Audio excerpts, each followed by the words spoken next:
Hello future students. Typically it's a tough question when it comes to the point to decide for a study program, but definitely not for My name is Sebastian, I'm from Austria, and I'm going to tell you why you should join the Automotive, Mechatronics and Management study program.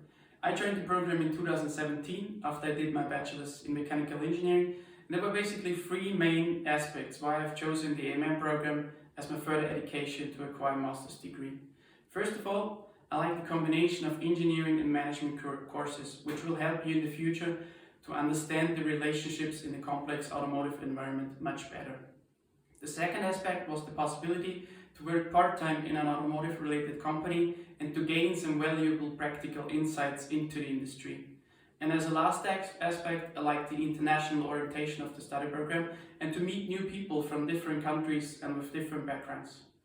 Currently, I'm working at Magna Powertrain as a system architect and function developer, and the broad orientation of the study program helped me a lot for the work on system level and to understand all areas of development much better.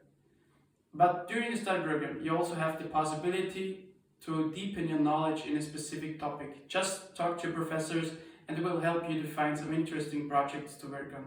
So take a chance, apply for the study program, and we will see each other at the campus in Wels.